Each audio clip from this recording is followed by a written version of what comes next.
And so when we ignore our intuition and our gut, and that doesn't mean you have to always act on it. But what I've learned is like when we're not even curious about it, or whatever systems that be, whatever we've been conditioned to believe, like shut up, shut up, shut up, like just kind of suppressing the conditioning. The conditioning to suppress is very real. You're absolutely right. Like it's very real for women to the society, like the way that society is set up, that like we diminish that. We diminish the voice that is telling us to move, to act, to do. Girl, stop talking. All the shit that people are thinking but not saying. I'm not even like drunk. I've just been like drinking. Does my podcast offend you? Men, if you're listening, I apologize in advance. Women, hey bitches, are you ready? Are you still talking? Girl, stop talking. Hey guys, happy fucking Monday. We are back. Another episode of the Girl Stop Talking podcast. And today's guest, I have Cat Meyer. She is the owner of Head South, which is a pleasure lubrication brand. And she also has a podcast called Head South Radio. Hi, Cat. How are you today? Hi, Tatum. I'm well. How are you? I'm so good. We were chatting before, and today is just my beauty, fun, kind of like fuckery day. So I'm super excited. I'm feeling really good this week, honestly. And I'm just like, I'm so grateful that we were able to connect and get you on the show. I would love for you to start out by just kind of introducing yourself and telling the listeners like who you are and why we're here. Thank you.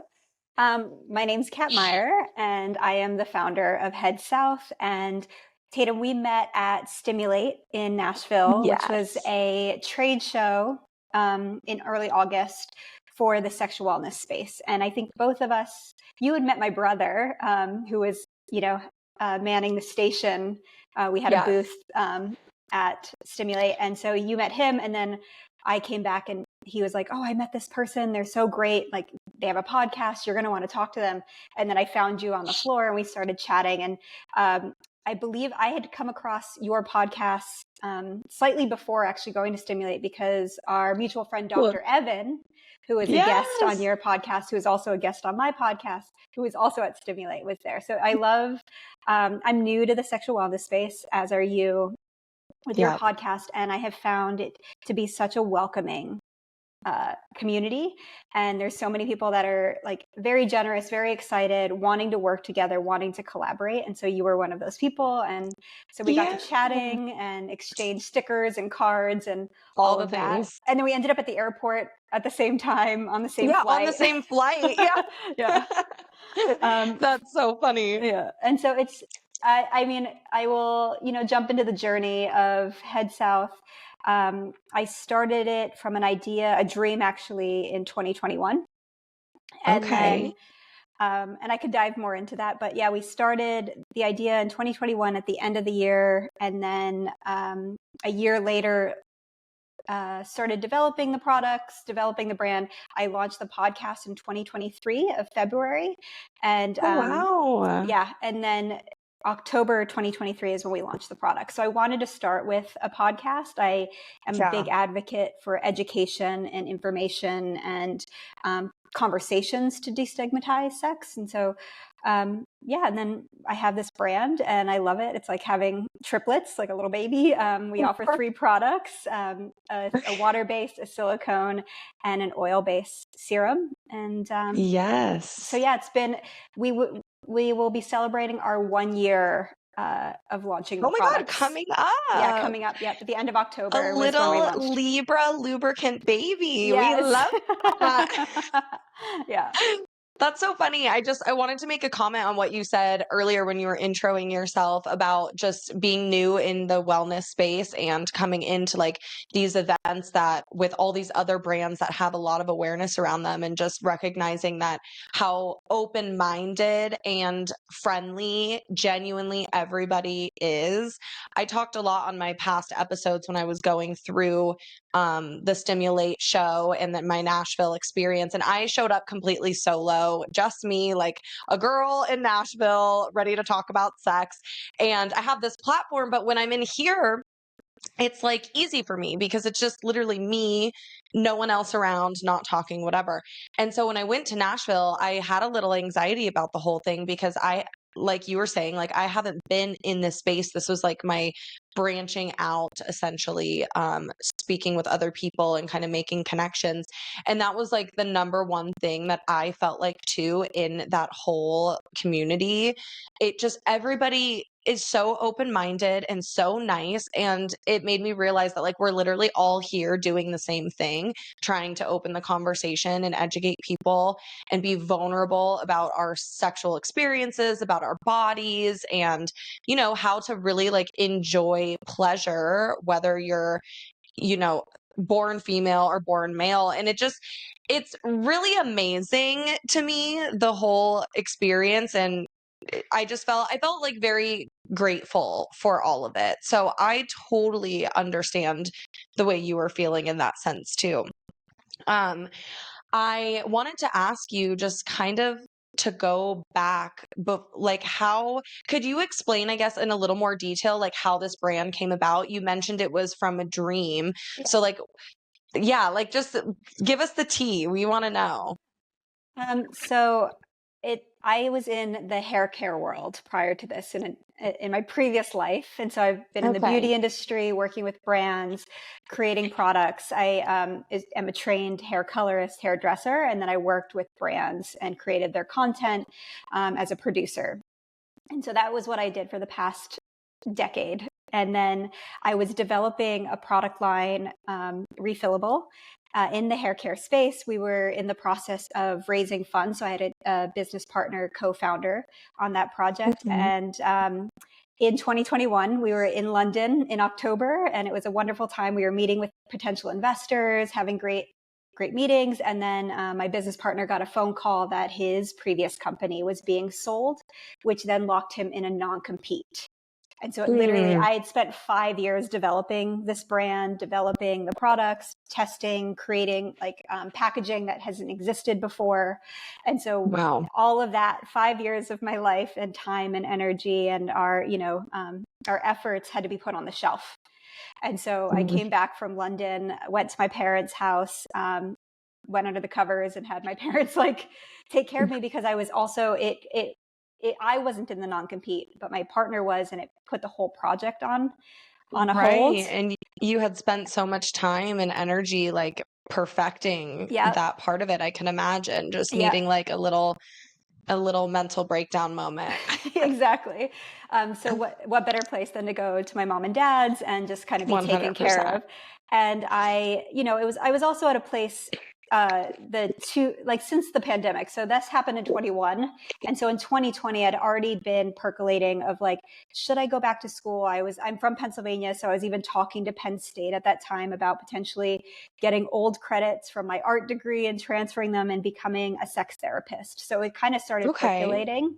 And my astrologer, who is also a Jungian psychologist, she had recommended I start looking into books about our our midlife crisis. And so she was like, there's this book you should read because you're approaching 40. It's in a few years. Now I am 40, but a few years ago. And so she was like, what?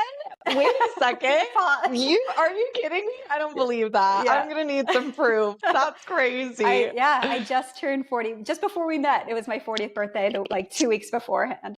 So I swear to God, like 40 is like the new 29. Yeah, actually, I would agree. I would absolutely agree with that. But yeah, sorry to interrupt. I was just shocked by that. People often are. It's kind of funny. And I mean, I could speak to the fact that when I was in high school, my mom was 20 or 38 when I was in high school. And so she came to my high school and they're like, what class are you in? And my mom's like, my daughter's a senior here. So yeah, it's good genetic. Genes. Good genes. But yeah, so my astrologer had been telling me like, oh, look into what you were doing. Speaking of, in your formative years, like 17 to 20, what you were passionate about, was there anything you kind of gave up? or like didn't Okay. pursue. And so oftentimes what happens in midlife crisis is a lot of us, it's like, oh, I had a dream of being a professional baseball player or a ballerina, or I had this relationship and I thought there was a whole unlived life that happens. You make a choice. Someone tells you, don't do that, pursue this path, whatever it is, there's a split, a divergence, and you take a path and then the other path is never explored. And that kind of just steeps under the surface. And then around 40, between the ages of 38 and 45, a midlife crisis happens. And oftentimes it's under the surface, this other life that you coulda, shoulda, woulda. And then a lot of people, when you don't actually acknowledge that or kind of dive into that other explored life, even if it's like, oh, I wanted to be an artist, I wanted to be a singer, I never pursued those things. Instead of them like, maybe I'll take a singing lesson, or maybe I'll do, a painting class, they'll start getting resentful of the life they have. And so maybe that's somebody who took a path and they had kids or whatever it is, whatever path they chose, they start to resent that life versus like, let me try to like in whatever way, capacity I can tap into that former other passion, other place, other part of me. And so I started looking at that and I recognized that like something I was passionate about, but I didn't know was a career path was sex education. And I was that TV show on Netflix, Sex Education, when I saw that, I was like, oh my God, that was me. Like I was like that kid and I wrote a little book. I had a notebook when I was 17 that I illustrated because I was an artist. So I took the path of an artist.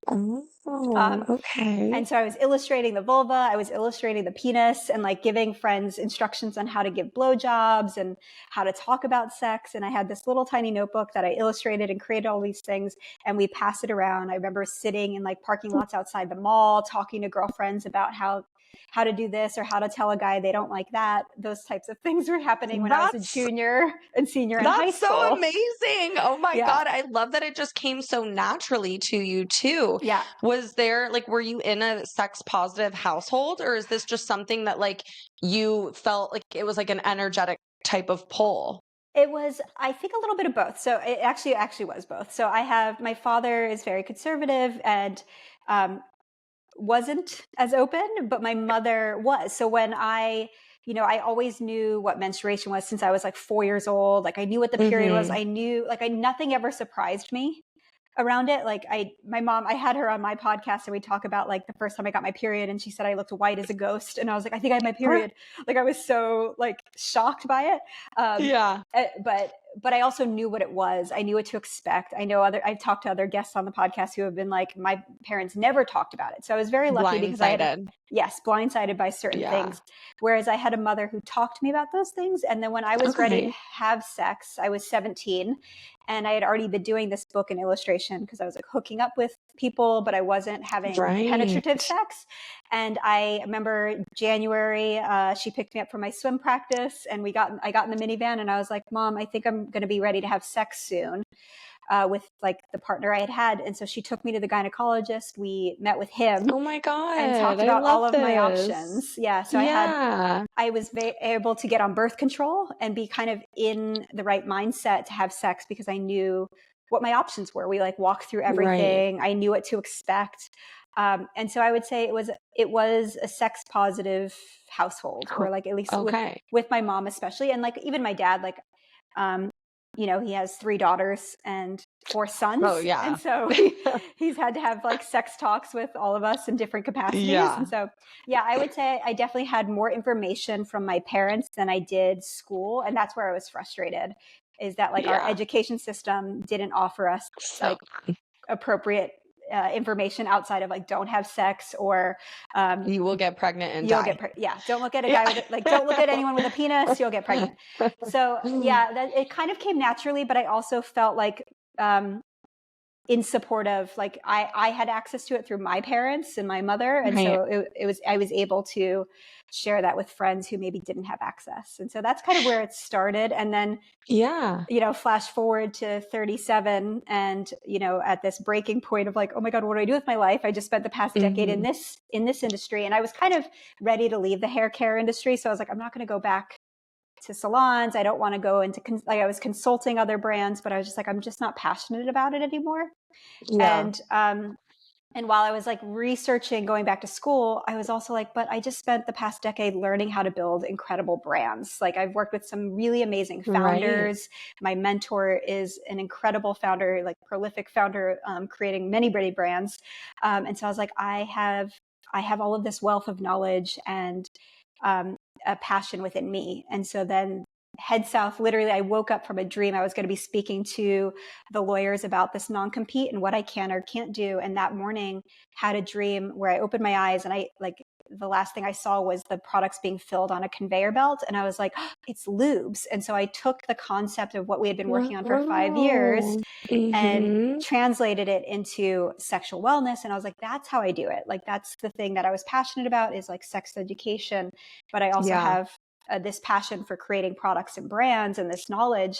And then right after the call with the lawyers, which they pretty much said like, oh, you can't do anything with it, I called my former business partner and I was like, hey, I think I want to do sexual wellness. And I asked him, because the name Head South was his, I trademarked it for him. Okay. He wanted to do a sunscreen brand. And so it was like Head South for winter. And so it was trademarked. We didn't have anything for it. I had a whole bunch of trademarks for him, like ideas that he had over the years. And so he was like, take it, do it.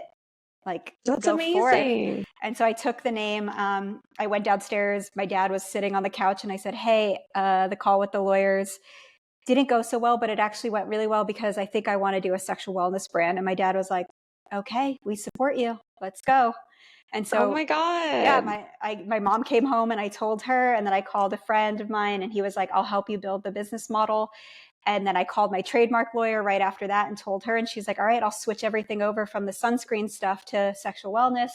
And so within like a 5-hour time span from that dream, Head South was born. That's so awesome. I honestly I do think that like dreams are kind of like helping you. It's like, it's a weird thing, right? Because there's no like science around like how dreams happen, but it's almost like brain processing. It's like you have all these ideas and they're kind of floating around, but you don't really know where they're going. And then I love that you were able to like remember it and be like, oh my God, like this aha moment of being like, this is it. And how funny or like ironic that the name works so perfectly. Yeah. I believe very strongly, Tatum, in synchronicity. And that like, if you trust your intuition and you listen to the messaging, like guidance, the universe, whatever you want to call it, there is some other greater force that I believe in that helps us move along the way and kind of helps us with our fulfillment of our purpose in life. Right. And so when you kind of ignore that, I think that's what the, unlived life is, that midlife crisis. Yeah. But once you start tuning in and really listening to it and taking action, big or small, and risks. Yeah. I do think that like those things start to come to you. And so it was actually kind of like, once that clicked, like I said, it was like within 5 hours, all of these other things started to fall into place. And it's kind of been like that ever since. Like every time I trust my intuition, every time I like follow a dream or follow a message or like get a zap of like, oh, I should do this. Like something outside of myself tells me, and I let my intuition kind of take the wheel. All of these other opportunities and meetings and things that people will be like, oh, that's a coincidence. That's weird. And I'm like, no, it's not. Like, I really do believe that those things synchronistically happen for a reason. And synchronicity is literally just coincidence with meaning. Yeah. No, I love the definition that you just said about how like synchronicity is, wait, what did you say? Is coincidence with meaning. Coincidence with meaning. Yeah. Yes. So many big words. I'm like, wait, I forgot one. It reminds me a lot of conversations that I have with my man, actually, because he says the same thing. You know, he's very intentional, and he thinks that when you know, like kind of like manifesting, how people would say, if you speak these things into your life, they do end up happening. Not always when we want them to, but it does come back around to being like, oh, hey, remember when I was talking about this like 2 years ago or a year ago? And it all kind of just gets pulled together. I also really like that you brought up like intuition, because this is something that I've talked about before on the show. And I feel like as women, especially, like we have this great intuition, like listening to our gut, but we're not always taught to do that.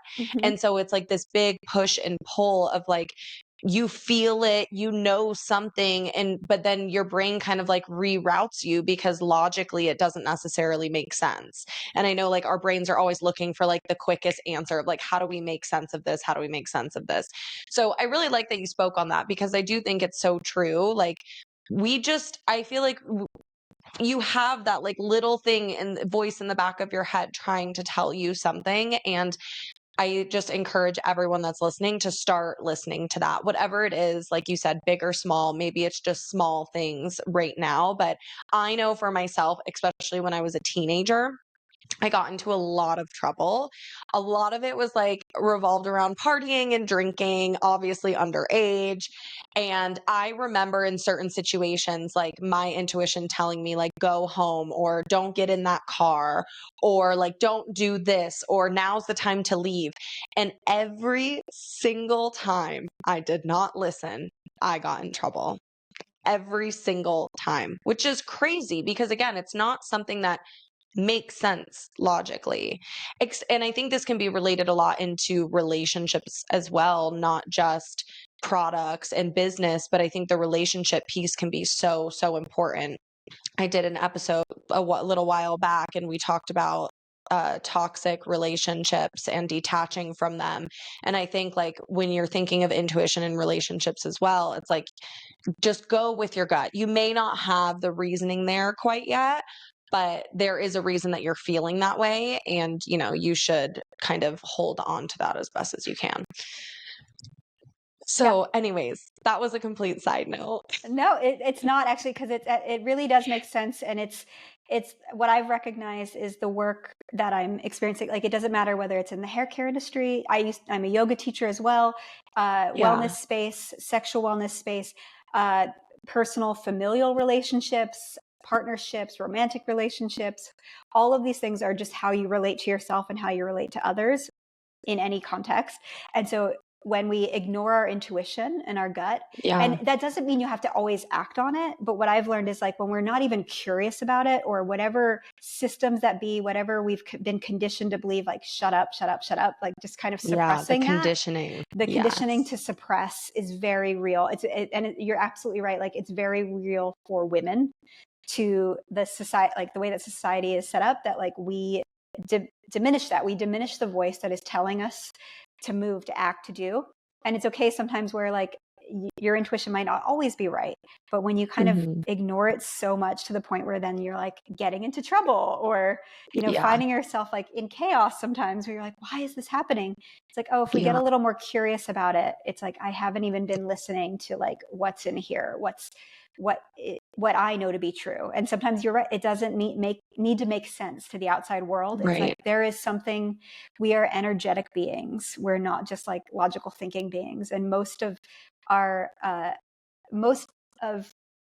everything that happens is within the subconscious, which doesn't actually make sense, which doesn't compute. Like even our brains, it's like there's a very small percentage of our brains that is conscious, and everything else is subconscious. And that's where, like we can work, problem solve. And that's where a lot of like the good stuff comes from, where the dreams get transmuted, where, intentionality kind of comes forth. But we're programmed not to tap into that. Yeah. So before we get into the products, because I do want to talk about them since we're on this topic, do you find that a lot of your creativity happens in your dreams? Like, is that the spot for you? Or like, how does some of this creativity end up showing itself in your life? Oh, in the shower? Girl, okay, literally me too. I don't know what it is, but literally that's what I was going to say. I'm like, for me, it's the shower. Yeah. Or what's your sign? What's your sun? I'm a Libra. Rising? Libra. And what's your rising? Yeah. Which one is that? It's well, your rising is the one right after. So like I'm a Cancer and a Leo cusp. So it's where the sun was when you were born. I'm like, I have it. Hold on. Let me let me look it up. It's somewhere in my Snapchat. What's 2320? Okay. I'll edit this little part out. No worries. 2320. Oh, here it is. Okay, so my sun is in Libra, my moon is in Capricorn. Your rising. My rising is in Taurus. Okay. Very grounded energy. Also, you like Yeah. beauty. Yes. Okay. I was just curious. Yeah. Yeah. I know. So I did an astrology episode and we went over my birth chart, which was really cool. I should go back and listen to it, honestly. But I did resonate with a lot of those things. But yeah, it's weird. Like I feel most creative. It's how it shows up for me is like for the podcast, if I get an idea, I'll almost see it as if like the idea forms into a word and then like the other words like kind of come flying next to it as if it's creating like a skit or a sentence. And so like that's I've had them like kind of spark up like that, and then also I've like come up with just like topics or like little almost like bits. It's like bits and pieces that I'll like. I think of it a way of how like comedians come up with their skits or like their jokes, where it like starts with something that happened in life, and then you just kind of like I don't know, it just kind of writes itself. Yeah. Yeah. Well, that's like, to me, that's a very clear download. And I picture it like, and it happens for people often like us in the shower. It happens for me when I go on long drives. And then if I go on long walks and hikes, and just in my deep meditation. So I meditate twice a day. And so in those spaces, which is all of those spaces are oftentimes where we tap into the subconscious. So throughout the day, we drop into trance-like states. And it's kind of like when you're driving on a long drive and you're kind of going, like, the route. So you don't even have to be like spacing out. You space out. And so spacing out is actually tapping into the subconscious mind. It's like shifting gears. And that's where like really creative things will happen. And so oftentimes people will have visions or like words, or you'll have like like it feels like a movie just dropped in, like, or like for me it was like the conveyor belt, and like that place between dream state and like waking up is also another space where you're in the subconscious, and where the subconscious is, I like to picture it like a well, like you just go down into a well and then it's like vast and open like cave-like space where there's all these ideas, all of these dreams, all of these potential things. And when you access that through the well, which whatever it is, showering, just like when you trance out, space out, it's like this wealth of access to anything that you desire, any type of like create. It's a very, very creative well is what and that's how I tap into it. And that's how it comes to me. So it's similar to you, like those ideas. It never comes when I'm like, I have to think of this solution. I have to figure this problem out. No, because the logical mind doesn't do that. Yeah.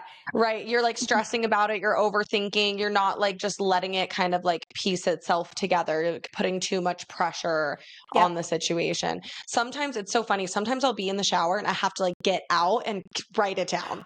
I do the same thing. I've like hopped out of the shower. It's still running, and like voice noted my partner. Wet. Yeah. Like on a voice note to my boyfriend being like, oh my God, you won't believe this. I had this idea. You're like, I have to save this for later. Truly. I've done that so many times. Yeah. No, it's really nice actually, like speaking with another creative and kind of talking about the process. It's not something I've really done before. So it's like validating to hear that it's kind of happening in the same way. And how you were saying like jumping in and listening to your intuition on like where your path is and where you should be like in this space in the life, and I think when you start listening to that kind of stuff, like it's just a game changer. Really is a game changer. And that's kind of like where I'm at right now too. I just had like a huge shift in my like business part of my life where I'm like I feel like I'm fighting my intuition. I feel like I'm, like you, I'm in the beauty industry. That's like my day job. Also, I'm a lash artist, and I've built this whole brand as a salon. I've had girls work for me. I've created a product line. I started training, and I thought I wanted to go into the education piece of it, which I'm still leaning towards, but the show is what I'm so passionate about. And like after going to the Stimulate event, I'm just like, I feel like this is where I need to be. But I'm like, it's like a push and a pull. I'm like, I feel like I've made commitments in this other side of my life that I want to see through, but I don't necessarily feel as passionate as I do with this stuff that I'm doing right now. So I like that you just said all of that, because again, it is valid. Like it's validating. Like I feel like this conversation was meant to happen, and it's like, it's nice, Yeah. Can I offer a little piece of advice? Okay. Yeah. Hit me with it. So with that, it's an interesting, because I totally understand that. It's like especially when you're so excited and there's like this passion or there's a generative feeling from like this new terrain, right? And you're like, oh, this is it. Something I kind of, you kind of like tread the line of like the transition, and you don't actually have to give up the previous life. It's kind of shifting the relationship to it, but it's also, I love to think of it, and my advice is something that I had read, and a book that I had read, and a guest that was on my podcast was The Big Leap. And something I learned from that book was that we create our own time. And so oftentimes what happens with this, like, oh, I'm juggling and there's so many things I have going on right now. And like, it's like I have the hair and the lashes and the podcast and my personal life and partners and family. But when you access the idea that time is made up, and we as a society, we function on Newton's time, and this is what I learned from the book. And if you kind of practice Einstein's time, it's I generate time. I am the creator of time. And so the quality of your time, if you can start to shift that, it opens up all of the space. So when you are working in and doing something, for me, it's like, I can't stand admin stuff. I can't stand doing like the spreadsheet part of the business. But if I can try to enjoy it, or try to be grateful, or try to shift my energy around like, and moving it into more of a, oh, this is what's going to help my business function. That time is less draining for me when I shift my mindset around it, my energy around it. And then when the things that really fuel me, it's like less of a roller coaster and more of like a smooth ride. And so for you, that would be my suggestion, is like, try to shift I don't know if it's time that's, an issue, but oftentimes that is one of the things of like, I don't have enough time to do all of these things. And it's like, girl, you're speaking to my soul. and you do. It's just how you choose to spend your energy within that time. And it's also good to listen to your intuition of like, oh, I don't have to, like, we don't have to go down this path anymore. Like, it's okay to close that door, or to shift the energy towards this more, whatever it is. Really, really sit with it and know that like, oh, you can still maintain this. Like, that's the thing, is like, if you set it up well, and that's kind of the best goal about people like you or I that have like lots of things we're juggling. It's like, you want the things to juggle and do their own thing on their own, so that you can continue to find these like new, passionate, like energizing things. But it's like, it's taking that thing that's energetic and moving it into other parts of your life. And it's the same thing with sex and creativity. So they're from the same space. They're from like the foundational, like base chakra.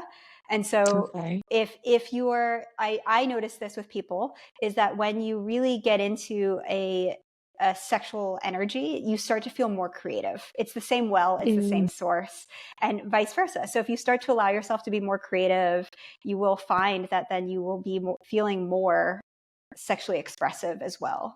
They kind of go hand in hand in a lot of ways. And so it could come through music, it could come through dance, it could come through art, it could come through sex. It's all kind of from the same, and it's where we generate life, right? That's where babies come from. That's where life starts. And so all of those passionate, energetic, creative things all come from that space.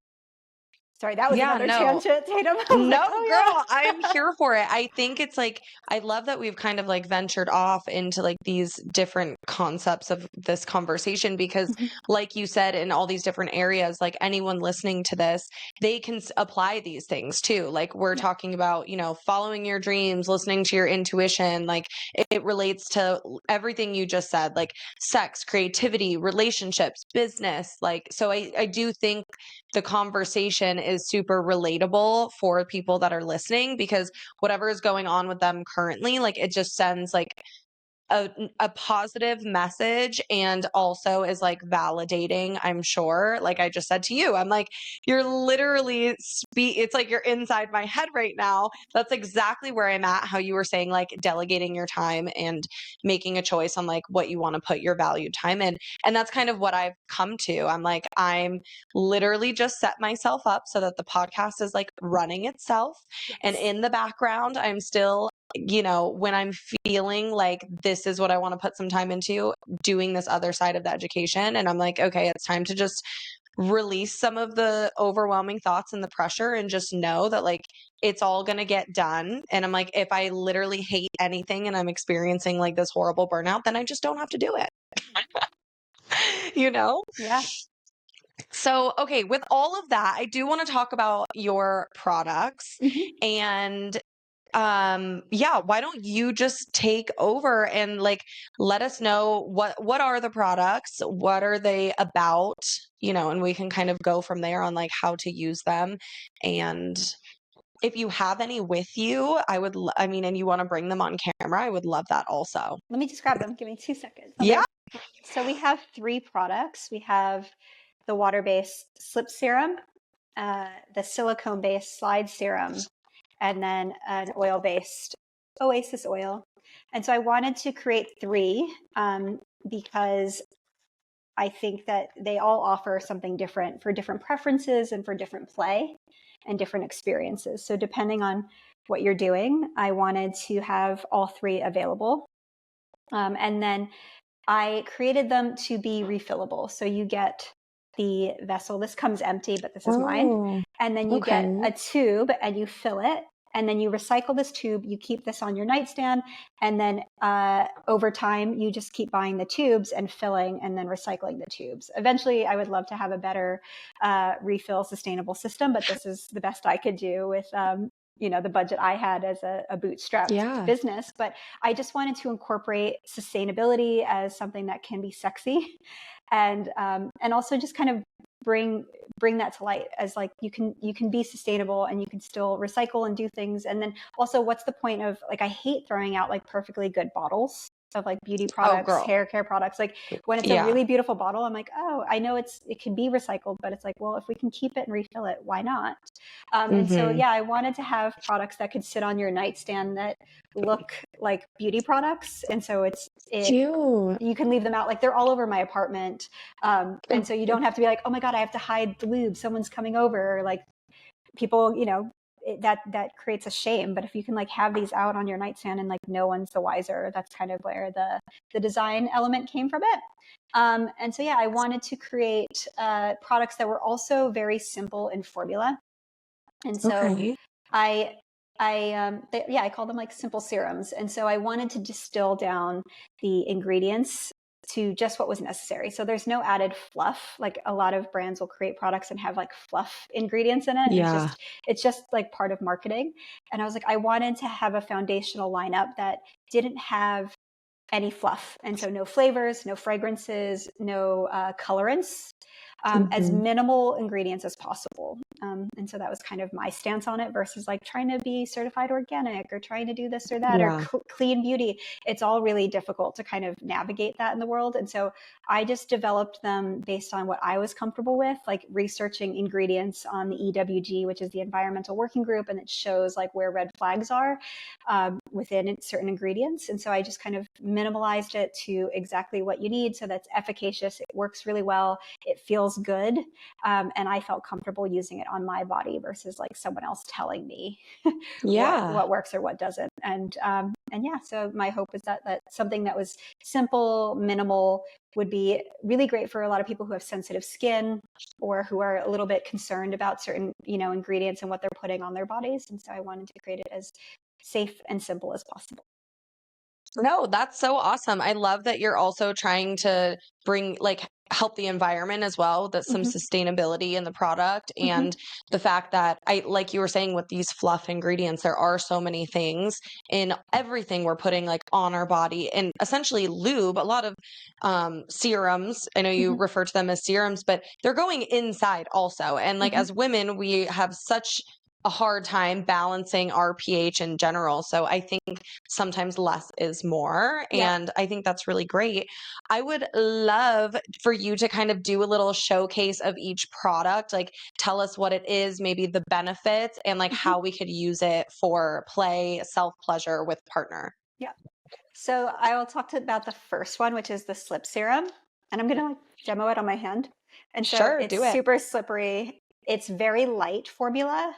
Okay. And it'll just like, it's so funny because my first trade show I did was in January, and people, they would like put it on their hand and then they'd be like, I'm going to walk around the whole, the whole venue, and I'll come back. And then they would come back and be like, it's still slippery. It's still going. And then they'd buy That's product. amazing. So it's something like, for a water base, especially, it lasts a really long time, but it's really light.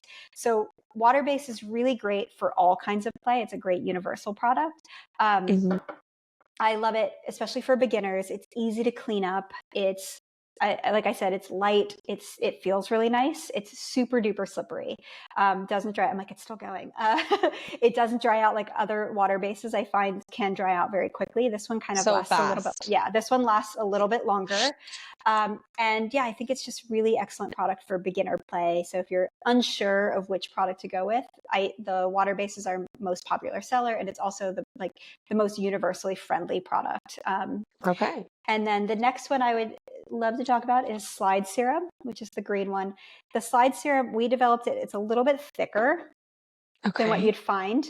It has more of a cush, and there's more control. So oftentimes with a silicone, you might put it on and it's like dripping all over the place. And this is great because it's thicker, but it lasts really long time. And it has like a nice cush, because with a silicone, it's perfect for water-based play. So if you're in the shower, shower sex can be fun, but the water in the shower is not lubrication. It actually is very drying. And so for people with vulvas, vaginas, and actually any body parts, it's a very drying experience. Even though people are like, oh, I'm in the water, we don't need that. No, you need something. And so ours is very thick, so you don't need a lot of it. So it doesn't get very messy, because that can also get dangerous when it's like slippery when wet.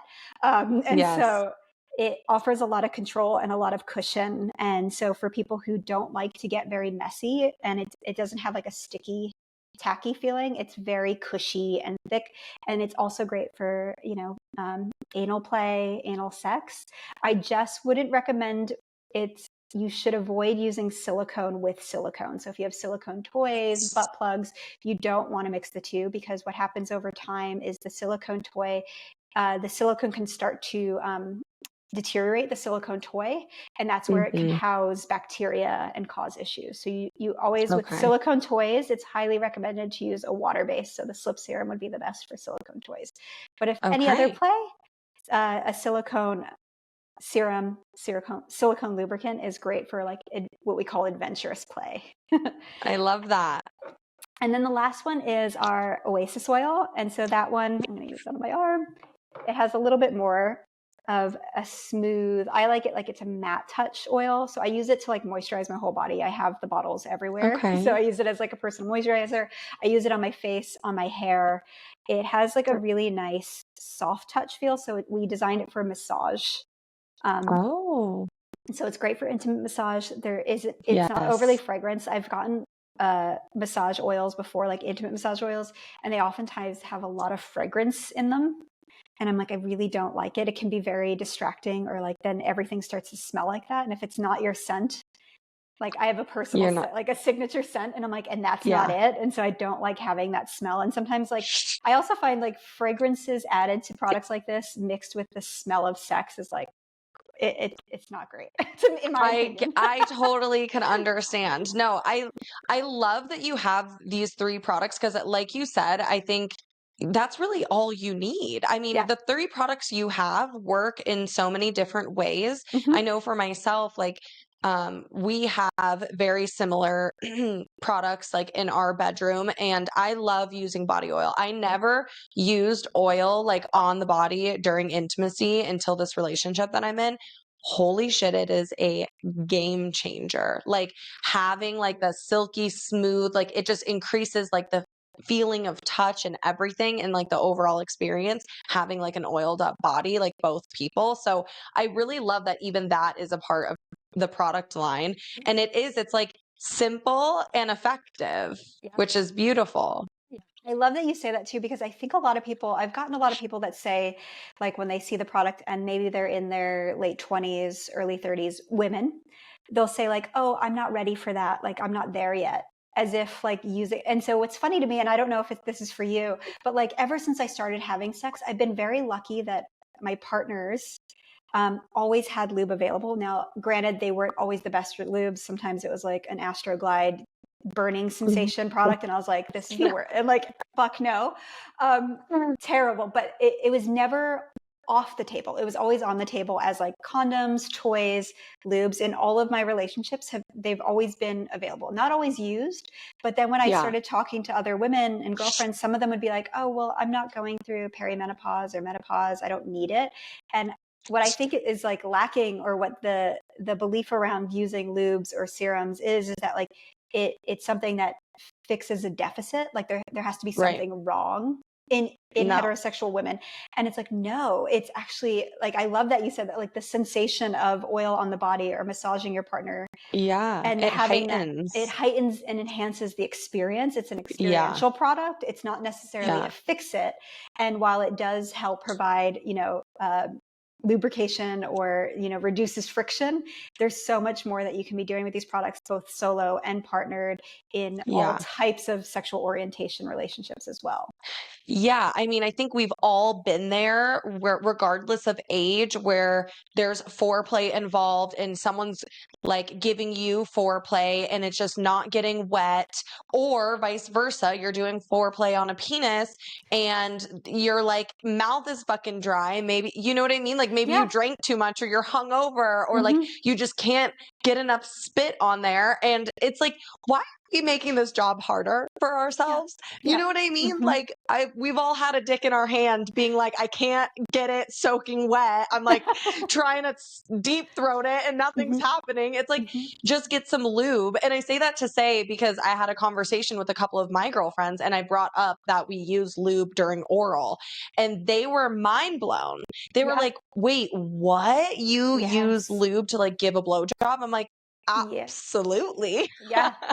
I'm like, I'm going to make it as easy for me and as best feeling as possible. You know what I mean? It's like, we don't always want to like deep throat and gag on the dick. It's like the experience for him, not necessarily what we enjoy.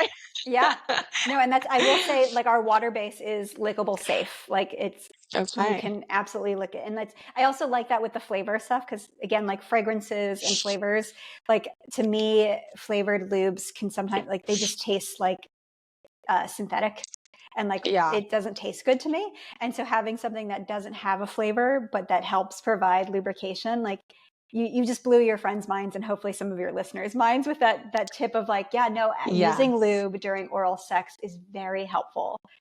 Because you're like deep throating, and like your jaw is hurting at a certain point. You're like, I can't make enough saliva for this, and saliva is not lubrication. No. It's just not. So it's not. It dries out way quicker than anything else does also. Yeah. And I think too, like I would just had a thought also, like for women who haven't used lube, or they feel like weird or uncomfortable like introducing it. I think like for yourself, if you want to introduce lube into the bedroom, you bring it yourself. And then before the foreplay even starts, like sometimes what I'll even do is like I get naked, like he's like showering or getting ready or prepping or whatever. We kind of have like a whole like thing, like ambiance, if you will. And I'll just be naked. I'll get on the bed, grab the lube myself, and start pleasing, like masturbating or pleasing myself. For one, they love it. They're like, I mean, literally my man's response sometimes is like, my life is so awesome. Like he's like, like walks back into the room and I already got the job started. And then at that point, like you are wet, whether your man or whoever you're with thinks you used lube or not. They could be like, oh my God, she's so wet. Like she just started rubbing her clit and now she's like ready to go. It's like, that's an easy, quick, easy way to implement it without having to be like, oh my God, grab the lube, like just incorporating it in already as a part of the prep. It's also to like get people to understand that like being turned on isn't always expressed physically. And so like, yes, getting wet feels great. And the physical reaction or response of your partner getting wet, like definitely turns people on, but it isn't actually an indicator of the person being turned on. And there's so many factors, including stress, medication, age, whatever it is, life. And sometimes you just can't, or even like during certain cycles, like during certain times of the month, I am definitely like it makes I get wet easier. And then sometimes it's like, no, it's a struggle. And so just having that already implemented, having it available, and it not being like a fuss, and having the conversation, telling your partner like, hey, sometimes I need to use lube. And also, this is just for the listeners of the partner who, maybe doesn't need lube, just understanding that like this feels good for everybody. And so that's what sex is meant to be for, like pleasure and experience. And so I think the fear of having those types of conversations, or feeling insecure, or feeling like, oh, I don't want to hurt their feelings, just know that like your partner isn't not turned on if they're not getting wet.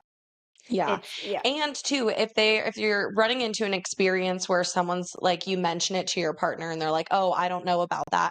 I would encourage being like, okay, well, I'm going to grab some and let me show you. And then using it on them and be like, asking them like, how does this feel? Do you like the way this feels? Because I think sometimes some of these things can be intimidating for people. Not for me, but for some people. It's not.